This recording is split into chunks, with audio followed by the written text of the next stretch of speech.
The cabin's warmth wrapped around them like a secret. Sophia Winters pressed her palm against the frosted window, watching snow devour the mountain road they'd traveled only an hour ago. Behind her, Roman Castellano fed another log into the stone fireplace, the crack and hiss of burning wood the only sound between them. "Weather service says 3 feet by morning." His voice cut through the silence. "Roads are already closed." Sophia turned from the window, her professional composure fracturing at the edges. 2 years of carefully maintained distance, of swallowed words and averted glances, had led them here. Alone. Snowbound. "I'll take the couch," she said, but her voice carried no conviction. Roman straightened, firelight carving shadows across his face. "Stop. Stop what?" Pretending this is just about sleeping arrangements. He moved closer, each step deliberate. "Stop acting like you don't feel what happens every time we're in the same room." The air between them thickened. Sophia's heart hammered against her ribs as the scent of cedar and smoke filled her lungs. She should step back, should remind him about professional boundaries, should do anything but stand there, rooted, as he closed the distance. "Roman, we can't." "Can't what?" His green eyes held hers, unflinching. "Can't acknowledge that you're the first person in 10 years who sees me as more than a checkbook? Can't admit that you challenge me in ways no boardroom ever has?" He was close enough now that she could feel the heat radiating from him. "Can't confess that I've been falling for my assistant for 2 years and it's tearing me apart?" The words hung in the air like a lit match near gasoline. Sophia's breath caught as everything she'd buried under spreadsheets and strategy meetings clawed its way to the surface. Then her phone buzzed. The sharp sound shattered the moment. Sophia fumbled for the device, her hands trembling. When she read the screen, blood drained from her face. "What is it?" Roman's voice sharpened with concern. Sophia clutched the phone against her chest, her expression transforming from desire to something that looked like terror. "We have a problem, Roman. A big one." Roman crossed the cabin in 3 strides. "Show me. It's personal." "Nothing about tonight is personal anymore, Sophia. Not after what I just told you." His jaw tightened. "What aren't you telling me?" The fire crackled. The storm howled. And Sophia's next words came out barely above a whisper. "My brother owes $2 million to people who break bones for late payments. They've been threatening him for months." Her eyes glistened. "And they just sent me a deadline." Roman's expression shifted through shock, concern, then something harder. "How long have you been dealing with this?" "Since the day I started working for you." The weight of her admission settled between them like a third presence in the room.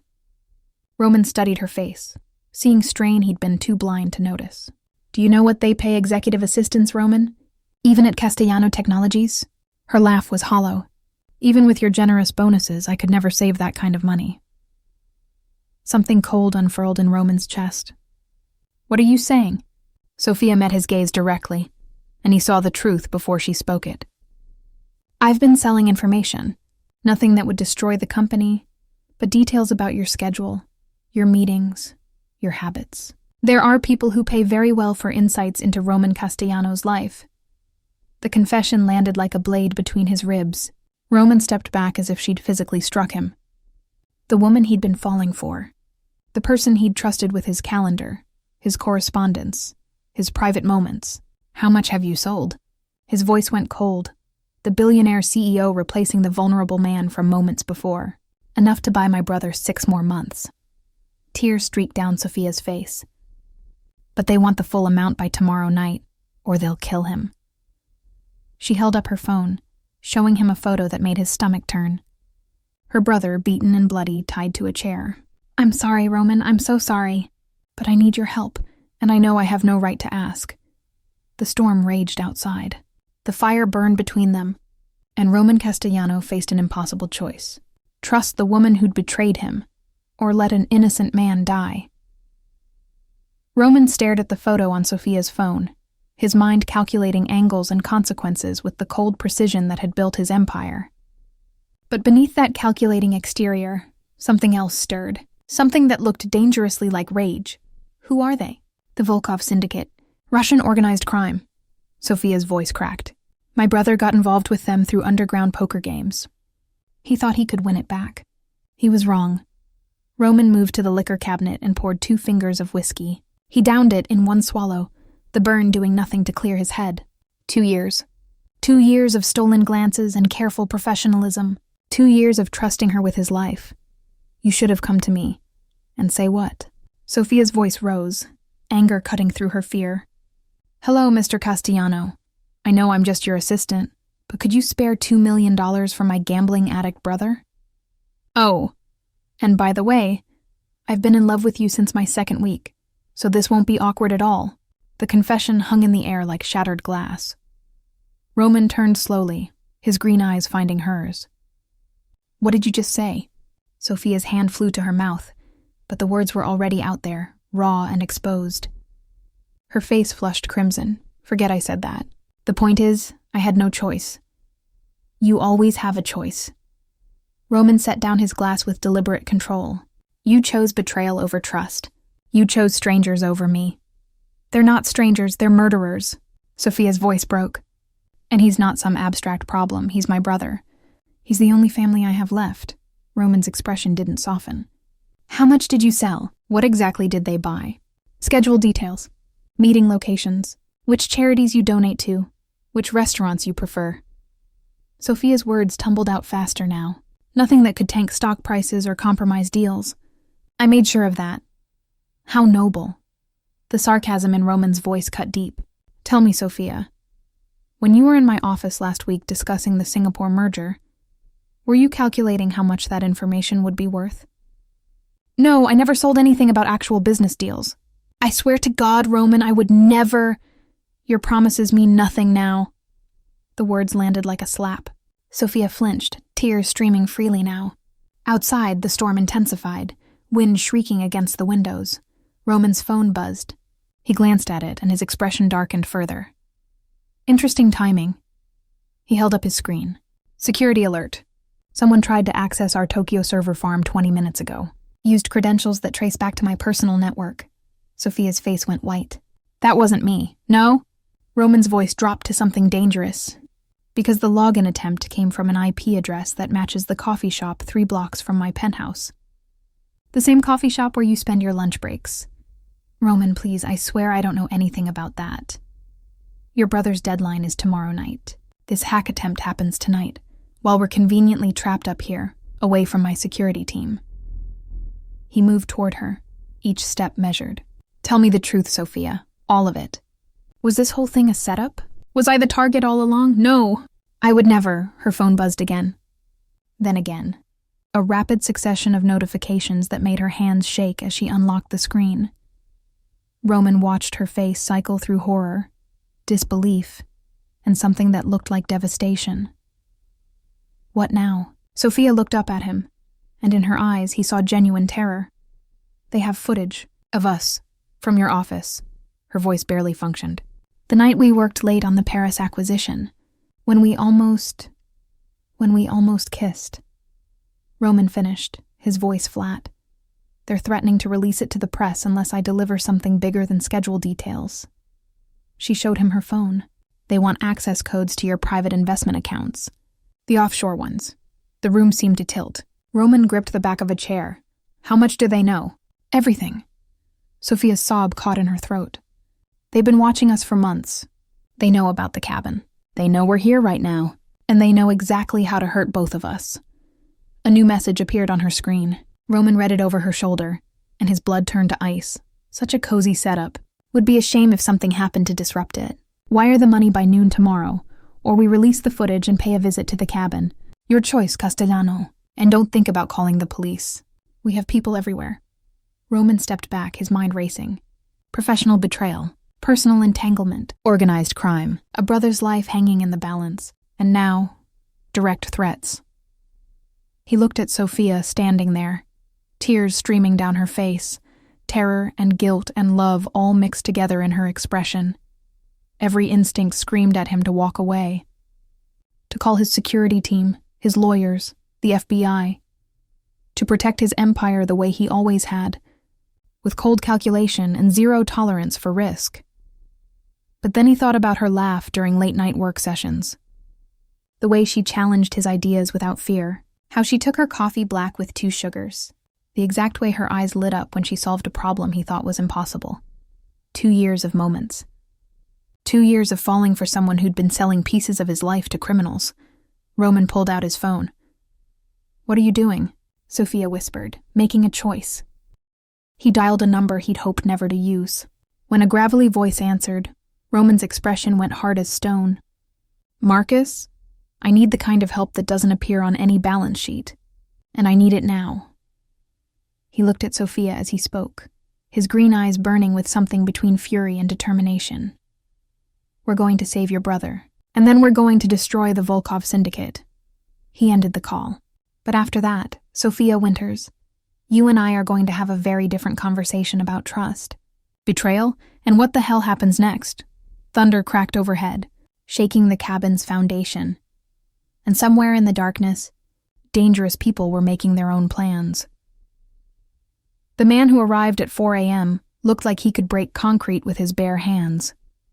Marcus Chen stood in the cabin doorway, snow clinging to his tactical jacket, his eyes scanning the room with the efficiency of someone who'd seen too much violence. "You look like hell, Roman." "Good to see you too." Roman gestured him inside. "This is Sophia Winters." Marcus's gaze swept over her with professional assessment. "The one who's been selling your secrets."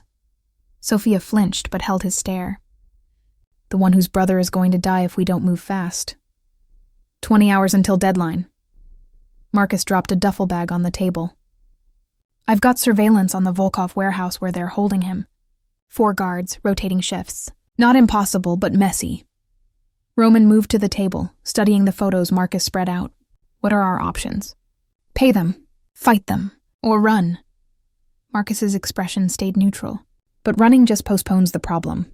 These people don't forget. We're not paying." Roman's voice cut like a blade. Sophia moved closer, her face pale in the lamplight. "Roman, that's my brother's life. And if we pay, it never ends. They'll bleed us dry, then kill him anyway." Roman looked at her, and something in his eyes made her breath catch. "I'm not letting that happen. But we do this my way." Marcus pulled out a tablet, fingers flying across the screen. "I need access to your offshore accounts. If we're going to fake a wire transfer convincing enough to buy time." "No." Sophia's voice cut through the room. Both men turned. She stood straighter, her jaw set. "No fake transfers. No tricks that put Roman's assets at risk. Sophie, there's another way." She pulled out her phone with trembling hands. "They want information? I'll give them information, but not about Roman." Marcus's eyes narrowed. "What are you thinking?" "I used to work for Dmitry Volkov's rival. Before Castellano Technologies." Sophia's voice gained strength. "Viktor Morozov. I was his analyst for 6 months before I got out. I have files, account numbers, shipment routes, everything the FBI would need to dismantle his entire operation." Roman stared at her. "You worked for the Russian mob?" "I worked for a consulting firm that I found out was a front for the Russian mob." Sophia's hands shook, but her voice stayed steady. "When I discovered the truth, I copied everything and ran. I've been hiding those files for 3 years, terrified they'd find me." She met Roman's eyes. "That's why I needed this job so badly, why I was willing to take half the salary I was worth. I needed to disappear into legitimate work." "And you never thought to mention this?" Roman's voice rose. 3 years, Sophia. 3 years of working beside me, and you never thought your past with the Russian mob was worth mentioning? Would you have hired me if I had?" Her voice cracked. "Would you have trusted me for even 5 seconds?" The question hung in the air, unanswerable. Marcus broke the silence. "These files." "Where are they?" "Safe deposit box, Manhattan." Sophia wrapped her arms around herself. "But if I use them, if I turn them over to the authorities, Morozov will come for me. The man doesn't forgive. He doesn't forget. I'll spend the rest of my life looking over my shoulder. Or you'll be dead within a month." Marcus's bluntness made her wince. These people don't make idle threats. Roman moved to the window, his mind working through angles and outcomes. Snow had buried the world in white silence, peaceful, deceptive. "Here's what we do." He turned back to them. "Marcus, you extract the brother. Tonight, I don't care how messy it gets." "Roman," Sophia started. I'm not finished. His green eyes locked onto hers. Sophia gives us the files. We hand them to the FBI through channels Marcus controls. Anonymous tip. No connection to either of us. Morozov will still figure it out, Sophia whispered. Then he comes after both of us. Roman's voice went deadly quiet. But he comes after a billionaire with unlimited resources and a former Black Ops specialist on speed dial. Not a woman alone. The weight of his words settled over the room like heavy snow. Sophia's eyes filled with tears. Why would you do that? After everything I've done, why would you put yourself at risk for me? Roman crossed to her in 3 strides. He gripped her shoulders, his face inches from hers. Because despite the betrayal, despite the lies, despite every rational reason to walk away, I still can't. His voice roughened. Because 2 years of falling for someone doesn't stop just because they're complicated. Because maybe I'm the biggest fool in New York, but I'd rather be a fool fighting beside you than a wise man alone. Sophia's breath caught. Roman! His phone shattered the moment. He glanced at the screen and his face went pale. What? Marcus demanded. Roman showed them the message. A video clip. Sophia's brother, bloodied and beaten, begging into a camera. And then the voice behind the camera, cold and accented. Change of plans, Mr. Castellano. We know about your little war council. We know about Marcus Chen. And we know about the files. The voice paused. Here's our new offer. Sophia Winters surrenders herself to us by 6 a.m., or the brother dies. And then we come for you. The video ended. Sophia stood frozen, her face drained of all color. When she finally spoke, her voice carried terrible certainty. They're right outside, aren't they? Marcus moved to the window, pulling back the curtain a fraction. His curse was low and vicious. 4 vehicles. Maybe 12 men. They've got us surrounded. Roman's mind raced through scenarios, each one ending in blood. He looked at Sophia, seeing her fear, her guilt, her desperate love for a brother she was willing to die for. And he made a choice that would change everything. Marcus, how much ammunition did you bring? Marcus smiled, and it wasn't pleasant. Enough. Good. Roman pulled Sophia close, his voice dropping to a whisper meant only for her. Do you trust me? Sophia searched his eyes and found something that made her heart break and soar simultaneously. Yes. Then get ready to run. He kissed her forehead, brief and fierce. Because we're not surrendering. We're not paying. And we're sure as hell not dying in this cabin. He turned to Marcus. Light it up. Marcus opened his duffel bag, revealing enough firepower to start a small war. Outside, engines revved. Doors slammed. Footsteps crunched through snow. And Roman Castellano, Billionaire CEO, prepared to defend the woman who'd betrayed him with everything he had. The first shot shattered the window. The war had begun. Glass exploded inward as Marcus returned fire through the shattered window. The crack of gunshots split the mountain silence like thunder. Roman pulled Sophia behind the stone fireplace, his body shielding hers as bullets tore through the cabin's wooden walls. Basement, Marcus shouted over the chaos. Now! Roman grabbed Sophia's hand and yanked open a door hidden beside the fireplace. They tumbled down narrow stairs into darkness as Marcus provided covering fire, his movements precise and lethal. The basement reeked of earth and old wood. Roman fumbled for a light switch, finding a single bulb that cast sickly yellow illumination over dusty storage boxes and exposed beams. There's a tunnel. Roman pulled boxes aside, revealing a small opening. My grandfather built it during Prohibition. Comes out a 1/4 mile down the mountain. They'll have it covered, Sophia gasped, her chest heaving. Not if Marcus keeps them busy up here. As if summoned by his name, Marcus appeared at the top of the stairs. Blood streaked his face from a gash above his eye. They're breaching the front. You've got maybe 3 minutes. Come with us, Roman commanded. Marcus's smile was grim. Someone needs to make sure they don't follow. Besides, I owe you for Vienna. Consider us even. Marcus, go! The urgency in his voice left no room for argument. Roman pushed Sophia toward the tunnel entrance as more gunfire erupted above them. The sound of splintering wood. Men shouting in Russian. Marcus's weapon answering in controlled bursts.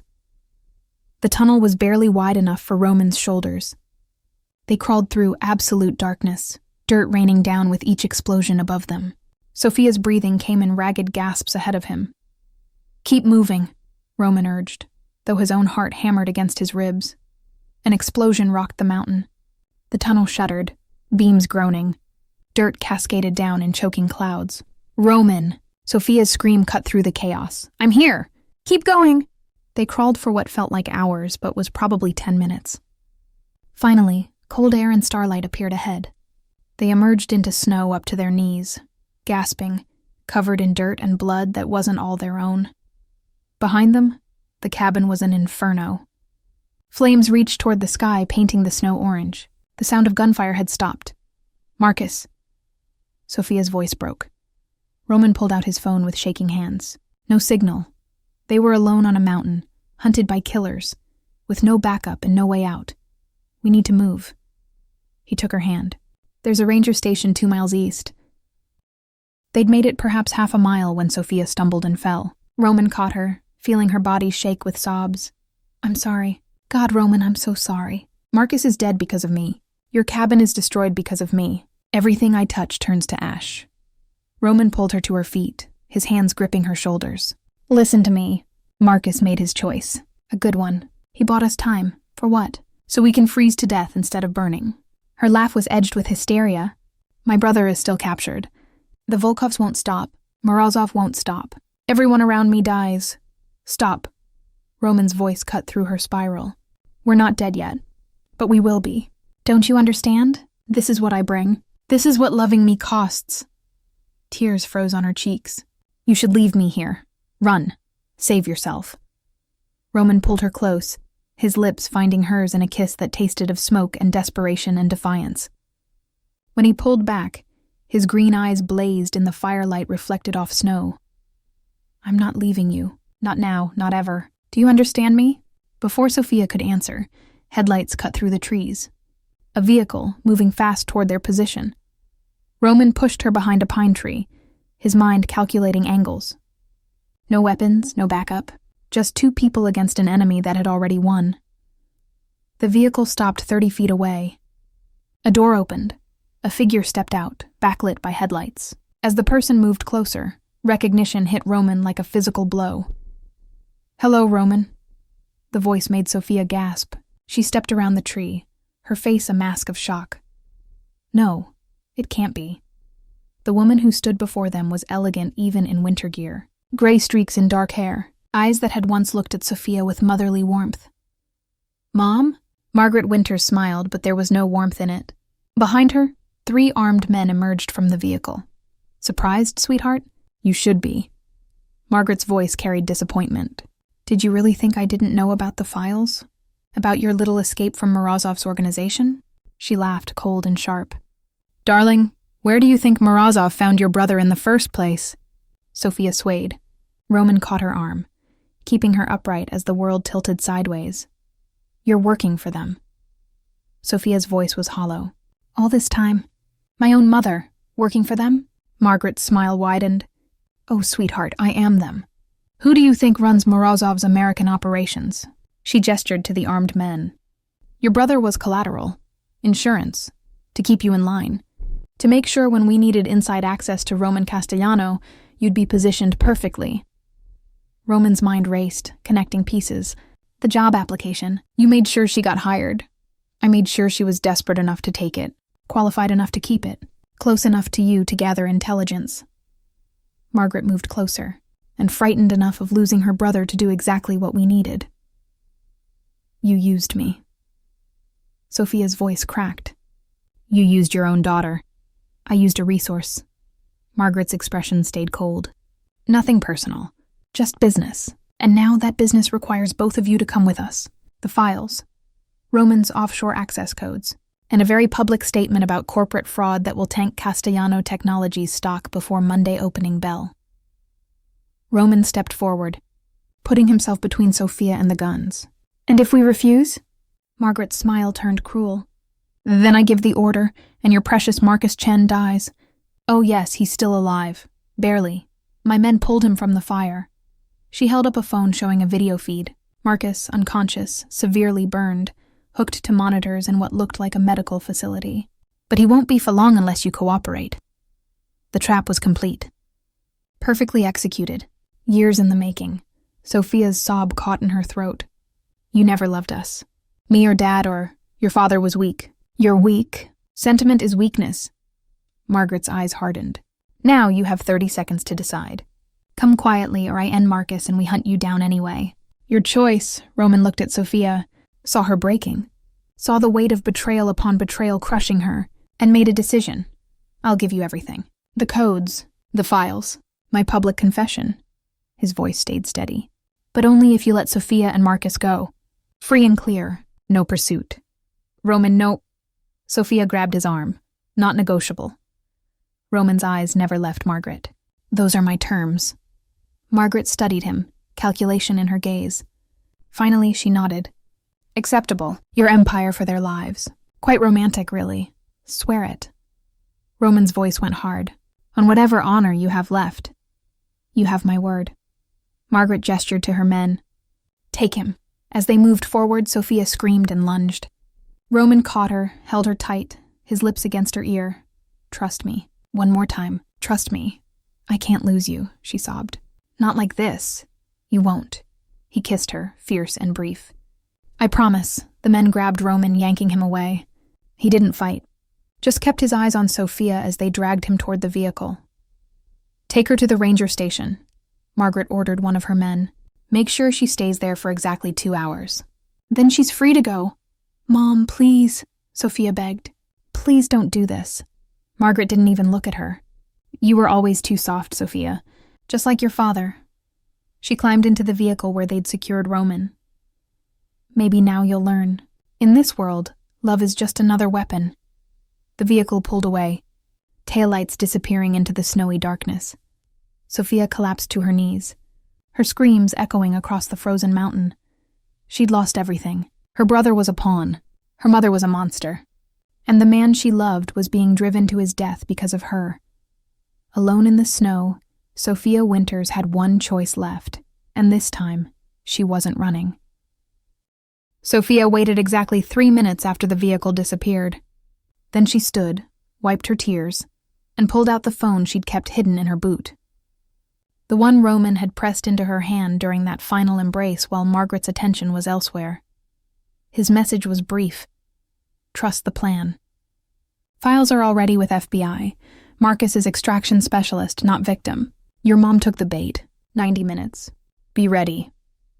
Her hands shook as she read it twice, 3 times. Then she ran. The ranger station sat dark and empty. Sophia used the emergency radio, broadcasting on the frequency Roman's message had specified. Within 20 minutes, helicopters cut through the dawn sky. Federal agents poured out, moving with military precision. Sophia Winters, a woman in FBI tactical gear, approached. Agent Chen, Marcus is my brother. He says you're going to tell us where they took Roman Castellano. Sophia's mind raced. How did you... Your boyfriend is smarter than you gave him credit for. Agent Chen pulled up a tactical map. He's been working with us for 6 months. Ever since he discovered irregularities in your background check and decided to investigate rather than fire you. The words hit Sophia like a physical blow. He knew? He knew you were hiding something. Didn't know what, but instead of cutting you loose, he built a case. Got federal protection authorized. Set up this whole operation to draw out the real players. Agent Chen's expression softened slightly. He was protecting you the whole time, even when you were betraying him. Tears blurred Sophia's vision. Where is he? Tracking device in his watch. They're heading to a warehouse in Albany. We move in 15 minutes. Agent Chen handed her a tablet. But we need you to confirm identities. Make sure we grab everyone.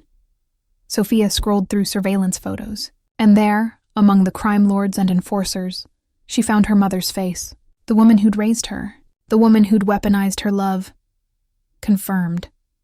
Her voice was steel, all of them. The raid went down at sunrise. Sophia watched from a command vehicle as agents swarmed the warehouse.